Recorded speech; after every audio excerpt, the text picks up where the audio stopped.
Hello everyone. Welcome to my channel Pooja Janu sisters 8686. అందరూ ఎలా ఉన్నారు? బాగున్నారా? ఈరోజు ఈ వీడియోలో దసరా స్పెషల్లో నవరాత్రుల్లో రెండో రోజు చేసే స్పెషల్ పులిహోర, టెంపుల్ స్టైల్ పులిహోర ప్రిపరేషన్ అయితే చూసేద్దాం. ఇక్కడ ఒక గ్లాసు బియ్యం అయితే తీసుకున్నాను. ఈ గ్లాస్ బియ్యంతో ఇప్పుడు మనం పులిహోర అయితే డిఫరెంట్ స్టైల్లో చేసేస్తున్నాం.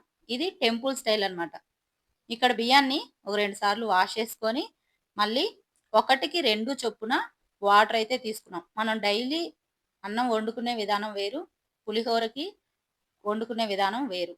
1కి 2 మాత్రమే వాటర్ అయితే వేసి దీంట్లో సాల్ట్ వేయట్లేదు. రైస్ అయితే బాయిల్ చేసుకుందాం. రైస్ బాయిల్ అయ్యేలోపు చింతపండు అయితే నానబెట్టుకుందాం. నిమ్మకాయ సైజ్ అంతా చింతపండు అయితే తీసుకున్నాను. ఇందులో వేడి వాటర్ అయితే వేసి నానపెట్టుకున్నాను. వేడి వాటర్ వేయటం వల్ల తొందరగా నానిపోతుంది. ఇప్పుడు కొన్ని ఇంగ్రీడియంట్స్ అయితే ఫ్రై చేసుకుందాం. అవి ఏంటి అనేది చూడండి. మెంతులు పావు టేబుల్ స్పూను, జీలకర్ర టేబుల్ స్పూను, పచ్చెనపప్పు ఒక టేబుల్ స్పూను, మిరియాలు హాఫ్ టేబుల్ స్పూను, ధనియాలు 2 టేబుల్ స్పూన్లు. ధనియాలు ఇక్కడ నేను 1 టేబుల్ స్పూన్ వేశాను. 1 టేబుల్ స్పూను మినపప్పు ఇవి ఫ్రై చేశాను. ధనియాలు ఇందాక 1 టేబుల్ స్పూన్ వేశాను కదా, మళ్ళీ ధనియాలు ఇంకో టేబుల్ స్పూన్ అయితే వేస్తున్నాను. ధనియాలు ఒక 2 టేబుల్ స్పూన్లు అయితే వేసుకోండి. ఇవి చక్కగా ఫ్రై చేసుకుందాం. దీంట్లోనే ఒక 2, 3 ఎండుమిర్చి కూడా వేసేసాను. ఇవి కూడా ఫ్రై చేసుకుందాం. ఇది చక్కగా ఫ్రై చేసుకొని పక్కన పెట్టేసుకుందాం. ఇందులో ఫ్రై చేసి స్టవ్ ఆపే ముందు నువ్వులు వేసుకోండి, తెల్ల నువ్వులు. ఇవి ఫ్రై చేసుకునేటప్పుడే మంట ఆఫ్ చేయకుండా వేసుకుంటే చిటపటలాడుతూ ఉంటాయి. సో తొందరగా మాడిపోతాయి.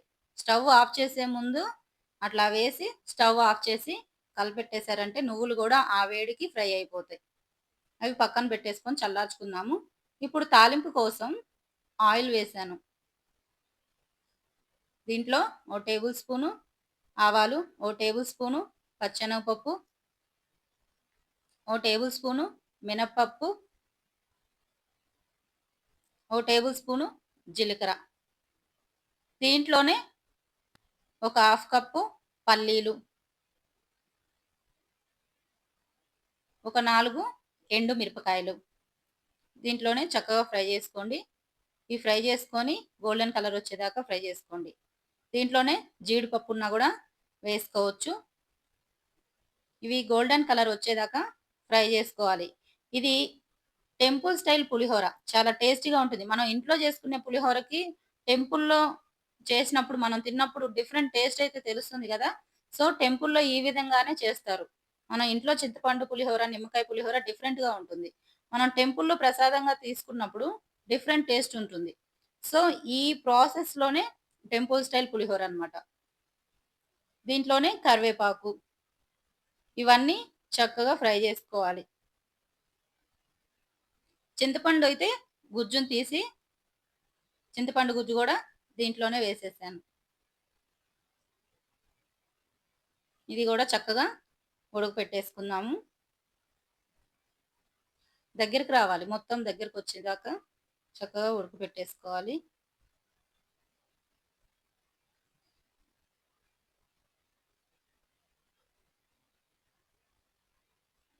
ఇందులోనే పచ్చిమిర్చి స్పైసీ తగ్గట్టు చూసుకోండి. ఆల్రెడీ ఎండుమిర్చి వేసాము, పచ్చిమిర్చి కూడా వేసాం.